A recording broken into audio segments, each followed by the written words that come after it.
Storied Senate Judiciary panel eyes a new era of quieter productivity. The Senate starts its work in earnest this week, and things may look a lot different at the famed committee known for contentious Supreme Court fights that have raised the profiles of many presidential hopefuls. With Democrats now set to hold an actual majority, the Judiciary Committee will no longer rely on GOP cooperation to advance President Joe Biden's picks for the federal bench, and gone are the days of required extra votes to get judges to the floor. On top of that clearer confirmation conveyor belt, which will help Biden put his stamp on the judiciary more quickly, its 51-seat majority gives Biden's party subpoena power. And with at least 2 GOP senators on the committee saying they will pass on 2024 presidential bids, that adds up to a judiciary panel that could find itself defying its typical type this Congress and looking almost ho-hum. Senator Thom Tillis, RNC, a member of Judiciary, predicted that at least for his intellectual property subcommittee, there's not going to be as much sparring there as long as the Democrats hold their votes. And quote, "It's going to be very difficult for Republicans to influence the committee results given the Democrats' structural majority," Tillis said.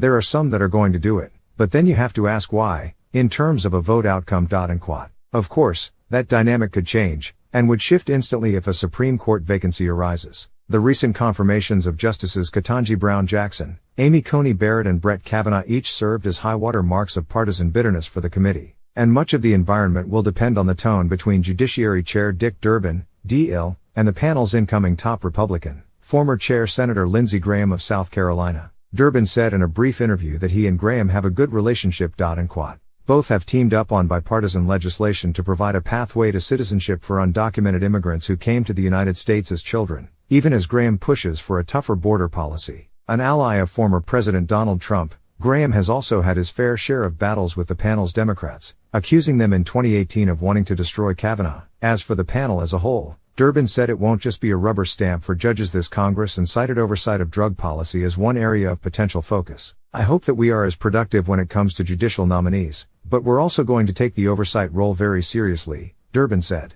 "To restore the reputation of the committee, we have to have meaningful oversight even of your own party's administration. And there's so many issues that come at us in so many different directions." And quote, Senate committees have yet to finalize how many members will sit on each panel, and if any senators will be added or removed. Subcommittee gavels are also up in the air, though that committee assignment process is expected to wrap as soon as this week. And it's unclear how many members will be using the panel as a launching pad for presidential ambitions, though since Josh Hawley, RMO, and Tom Cotton, Republican Arkansas, have both disavowed interest in the 2024 race. Democratic committee aides highlight some bipartisan successes from the last Congress, including legislation that eliminated the use of forced arbitration for victims of alleged sexual assault and harassment in the workplace. But other priorities, like changes to the immigration or criminal justice system, stalled out despite Democrats' full control of Washington. Getting anything related to those policy areas through Congress will only be more difficult this term, given the GOP control. We're here today to administer the oaths of office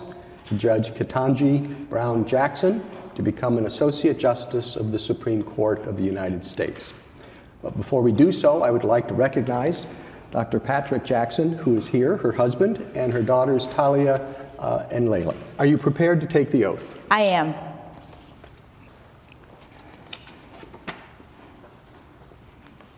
Please raise your right hand and repeat after me.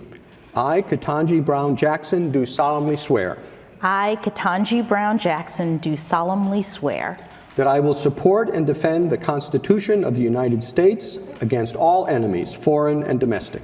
That I will support and defend the Constitution of the United States against all enemies, foreign and domestic. That I will bear true faith and allegiance to the same. That I will bear true faith and allegiance to the same. That I take this obligation freely without any mental reservation or purpose of evasion. That I take this obligation freely without any mental reservation or purpose of evasion. And that I will well and faithfully discharge the duties of the office on which I'm about to enter. And that I will well and faithfully discharge the duties of the office on which I am about to enter. So help me God. So help me God. Thank you very much, and now I'll turn things over to Justice Breyer. Good. The judicial oath, will you raise your right hand, please? Thank you. I, Ketanji Brown Jackson. I, Ketanji Brown Jackson. Do solemnly swear. Do solemnly swear. That I will administer justice.